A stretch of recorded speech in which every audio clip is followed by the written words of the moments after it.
In a land where red earth roots coiled like sleeping snakes, where palm trees whisper secrets to the wind, and where moonlight carries stories from one generation to another, there stood a village called Oluwa's Bend. Oluwa's Bend was not the largest village, nor the richest, but it was known for something far more valuable: its children. They were laughter in human form. They were feet that never tired. They were songs that rose with the sun. Every morning, the village woke to the rhythm of life. Pencils pounding yam, roosters declaring victory over darkness, mothers calling out names across compounds, and children racing through the dust like joyful storms. Life flowed gently in Oluwa's Bend, but beyond the farms, beyond the rivers, beyond even the oldest trees, there was a place no child was allowed to go: a hill, and on that hill, a building. No one knew when it was built, no one knew who owned it, and no one dared ask too many questions about it because fear has a way of silencing curiosity. The elders called it many names: the silent house, the hill of no return. But among the children, it carried a far more frightening name: the children's factory. At first, it was only a rumor. Children are masters of imagination. They turn shadows into monsters and wind into spirits. It eats children, one would whisper. No, another would argue, eyes wide with sanctity. It makes them. And then there were those who claimed they had seen things: strange lights flickering at night, smoke rising when no fire burned, a low humming sound like a giant bee trapped inside the earth. But the elders always dismissed such talk. Stories, they said, yet stories like smoke often come from fire. Among the many children of Oluwa's Bend was a boy named Obinna. Obinna was not the strongest, he was not the fastest, but he possessed something far more dangerous: a questioning mind. While others ran, he observed. While others accepted, he wondered. Why is no one allowed near the hill? He once asked his grandmother. The old woman froze, not visibly or dramatically, but just enough for a careful child to notice. There are places meant for spirits, she replied at last, and places meant for humans. Obina frowned. But what if the spirits are gone? His grandmother did not answer. Obina's closest friend was Amara, a girl with bright eyes and a laugh that scattered sadness like dry leaves. Unlike Obina, Amara did not fear misery. She loved it. One afternoon, beneath the shade of a mango tree, the two children watched clouds drift lazily across the sky. I want to see it, Amara said suddenly. Obina did not need clarification. The factory? Amara nodded. They say children who go there never return. They say many things, she shrugged. Obina hesitated. Curiosity pulled him forward. Fear tugged him back. What if the stories are true? Amara smiled. Then we'll be the first to know. Days passed, but thoughts, once planted, do not die easily. They grow. And one evening, when the village drums had fallen silent and darkness stretched across the land, two small figures crept through sleeping compounds, bare feet, held breath, hearts louder than footsteps. Obina and Amara. The path to the hill was older than memory. Twisted roots reached like warning fingers. Crickets sang uneasy songs to the night. Halfway up, Obina stopped. Did you hear that? Amara listened. At first, nothing. Then a sound, low, steady, a hum, like a machine breathing. Fear slid quietly into Obina's chest. This is wrong, he whispered. But Amara, drawn by something stronger than caution, continued. And then they saw it. The building, larger than imagined, walls pale under moonlight, windows dark and unreadable, no guards, no voices, only the human, and a door slightly open. Folktales often speak of choices, moments when destiny waits quietly. Turn back or step forward. Amara stepped forward. Obinna followed. Inside the air was cold, unnaturally cold. The humming grew louder. The walls were lined with strange objects, metal shapes, glass tubes, blinking lights, things no village child had ever seen. Obina's voice trembled.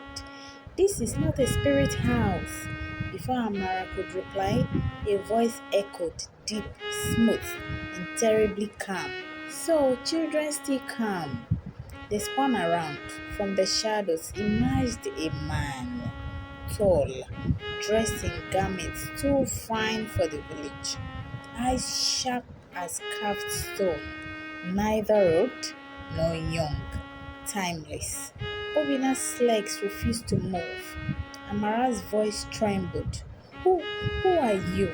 The man smiled. I am a maker. He gestured slowly around the room. And this, he paused, letting silence thinking like frog, is my factory. Obina's blood turned to ice. Factory for what? The man's smile widened. For children.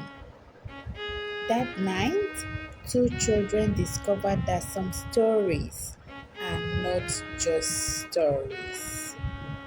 The word hung on the wall like a curse. Children. Obinna felt his throat tighten. Amara's fingers slowly coiled into fists. For a moment, the humming of the machine seemed louder, heavier, almost alive. The man watched them with quiet amusement, the way a cat watches birds that have flown into a closed room. You look frightened, he said gently. Obinna found his voice first. You, you make children? The man tilted his head. Not in the way your mothers do. He began to walk, his footsteps echoing unnaturally against the cold floor. Come. And though every instinct screamed to run, the children followed. Because fear, when mixed with curiosity, becomes a chain. He led them past rows of strange devices, spinning wheels, blinking lights, glass containers filled with swirling mist. At the center of the vast room stood something that stole the breath from the lungs. Large pods, dozens of them, tall as grown men, transparent, glowing faintly from within. Obina's heart stopped. Inside the pots were children, sleeping, motionless, silent. Amara staggered backward. No! Obina's voice broke.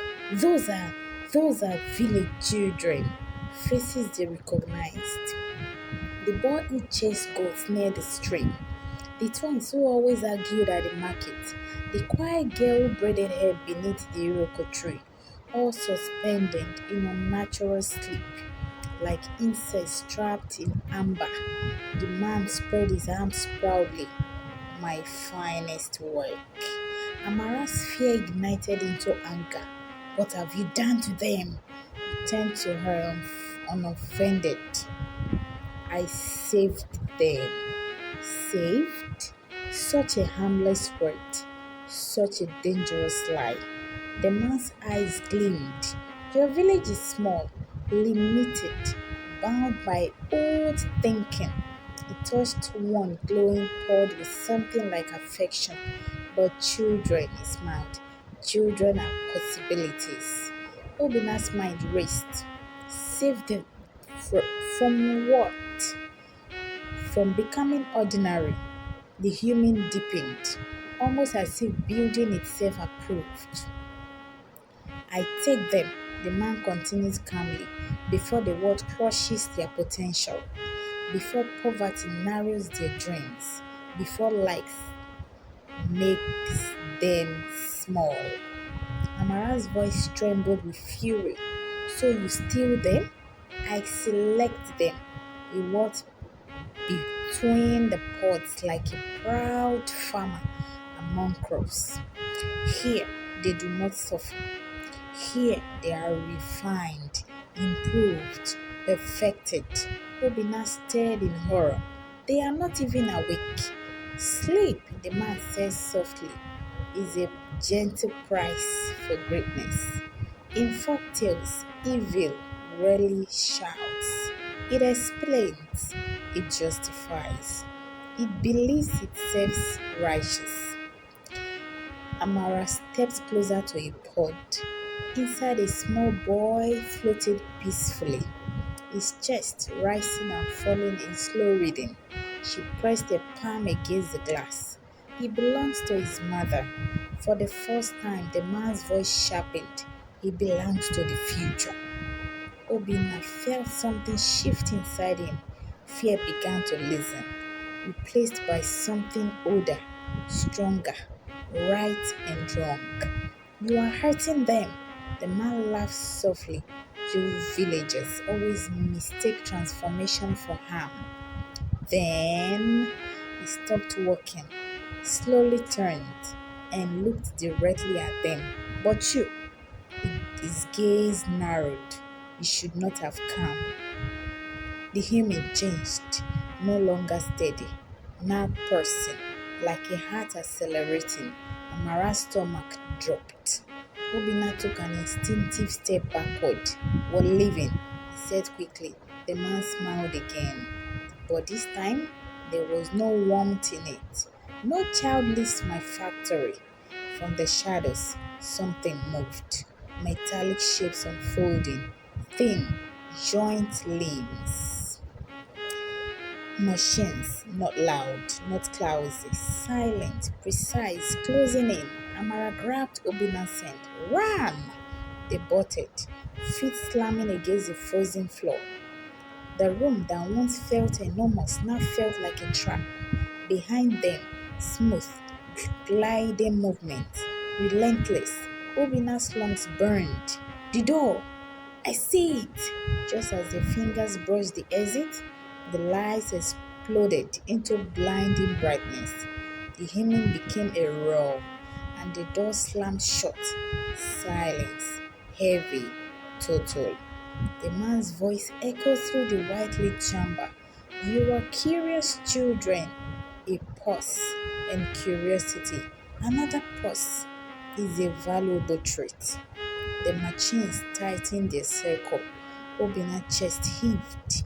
Amara's grip trembled. You will make excellent additions. The machines moved closer, silent, certain, like fate with metal hands. Obinna's heart thundered, but beneath the fear, something stronger rose. Defiance. He squeezed Amara's trembling hand. Don't look at them. Look at me. A breathing stopped. Just enough. Because courage is not the absence of fear, it is movement despite it. Obinna's eyes searched desperately. Machines, lights, pods. Then he saw it. One pod, flickering, unstable, a mistake. Even perfection has cracks. Even monsters overlook something. Amara, that one! Understanding flashed between them. Just as the machines longed, Amara seized a loose metallic tool and held it with every ounce of strength. Crash! The pod exploded into sparks. The chamber screamed. Lights spluttered. Machines faltered. For the first time, the man's calm shattered. No! And children, when given the smallest chance, run like life itself depends on it. They bolted. Alarms whirred. The door flickered. Obinna slammed the panel. Nothing. Amara struck it. Still nothing. Behind them, machines recovering, closer, closer, then hiss. The door slid open. They burst into the darkness outside. Cold air, real air. The factory glowed behind them like a wounded beast. They did not look back because survival sometimes demands only one thing forward. And the village would remember that evil does not always roar like a monster. Sometimes it speaks gently, smiles kindly, and calls itself progress. But no future built by stealing freedom can ever be called salvation. The moral lesson of the story is curiosity without caution can lead to danger, but silence without curiosity can allow evil to thrive. Even though Obinna and Amara's curiosity leads them into danger, the village long silence allowed the factory to exist. So learn to be conscious in your environment and guard your children with love and caution.